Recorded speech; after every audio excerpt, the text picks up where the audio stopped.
However, to Mr. MacArthur, the price for eternal life and life after death is obedience to church doctrine. So you must live a certain life in preparation for that life after death.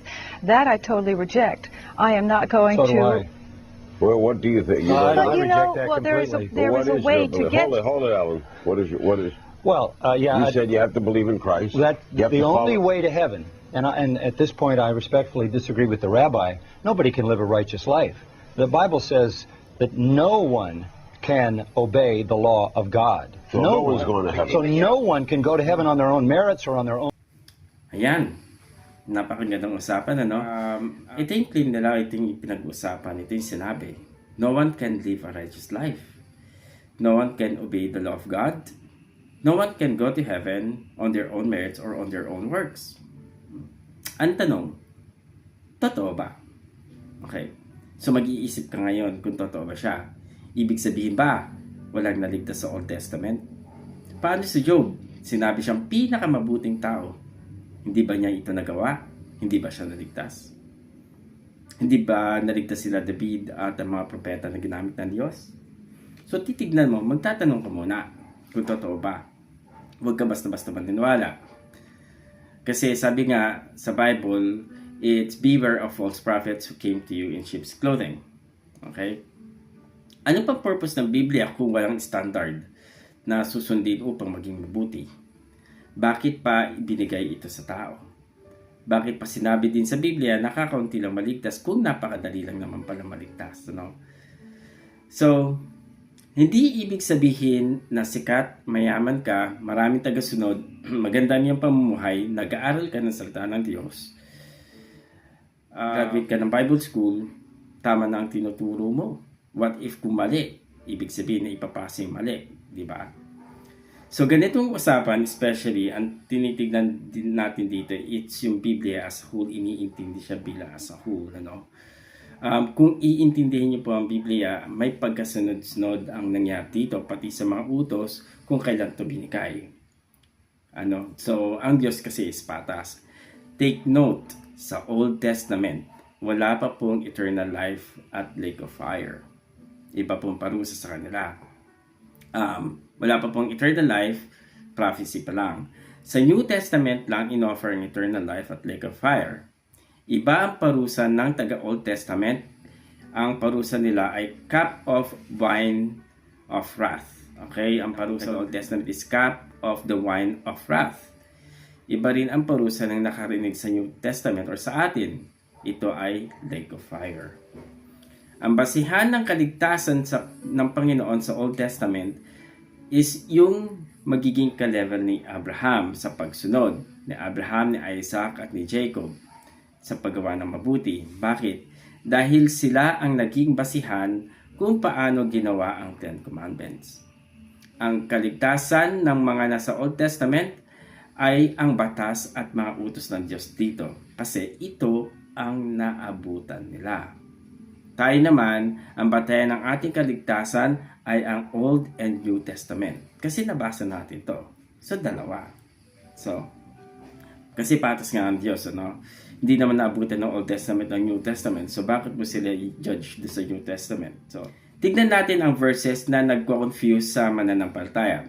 Ito yung mga claim na binanggit dito. Ephesians chapter 2 verse 8 to 9. Ito sinasabi. For it is by grace you have been saved through faith, and this is not from yourselves, it is the gift of God, not by works, so that no one can boast. Kaso may nakalimutan sila dito, hindi nila binabasa ang verse 10. No? Basahin natin ang verse 10. For we are God's handiwork, created in Christ Jesus to do good works, which God prepared in advance for us to do. Okay? So, ibig sabihin, ang paggawa pala ng mabuti ay nasa katangian na ng pananampalataya nung simula pa lang. Ang pagliligtas naman ng Diyos ay biyaya na galing sa Kanya. Bakit tinawag siyang biyaya or grace? You're saved. Kasi nga, hindi mo alam kung paano ka nililigtas ng Diyos. Bakit ba ito sinabi ni Paul sa verse na ito? So, kung iintindihin niyo po itong verse na ito, dapat niyo maintindihan kung ano nangyayari sa church ng Ephesians o ng church ng Efeso. The church of Ephesians, ito po ay mayayamang church. Mayamang church. So, napakadali para dito, para sa mayayaman na gumawa ng mabuti at pinagyayabang nila ito. Pero hindi nila nakikita may naapakan sila. Kasi may mga mahihirap din doon at naapektuhan. Hindi din makagawa ng mabuti kasi nga wala silang pamigay. Kaya ito sinabi na po na mag-ingat kayo sa inyong pagmamalaki sa paggawa ng mabuti at panagyayabang nito. Kasi may nasasaktan kayo. Hindi lahat nagagawa niyo ay nagagawa din ng iba. Kaya nga sinabi ni Paul dito, so that no one can boast. No? Kaya. So, tignan din po natin yung verse din na sa James chapter 2 verse 10. Ito mostly na kiniklaim ng mga natin, born again Christians, no? Na sinasabi walang nakakagawa ng 10 commandments. Tignan po natin to. James chapter 2 verse 10. For he keeps the whole law and yet stumbles at just one point is guilty of breaking all of it. Okay. But kung titignan nyo na mabuti, kanina ba ito sinulat? Sinulat ba sa lahat? Tignan nyo po natin. Kasi po, tandaan, pag nagsusulat ang mga apostles and disciples dito sa Biblia, especially sa New Testament, situational siya. No? Hindi pwede siyang i-apply sa lahat, situational siya. So, James 1:1, ang sabi, James, a servant of God and the Lord of Jesus Christ, to the 12 tribes scattered among the nations. So, sinusulat ito sa 12 tribes, so sa mga leaders. So, mayayaman sila. Alright? Anong ibig sabihin niya dito? Ang ibig sabihin ni James dito, kung tumulong ka sa 10 tao, pero isa sa kanila ay hindi patas o kaparehas ng iba, ay hindi mo na rin nagawa ang pagtulong. So, pag hindi ka naging patas sa paggawa ng pagtulong, parang hindi ka na rin gumawa ng pagtulong. Ganyan po ang sinasabi ni James dito.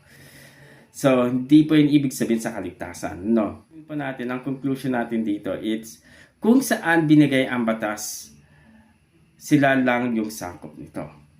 Kung ang Old Testament, yun ang binigay sa kanila, siyempre, dun lang sila sakop nito.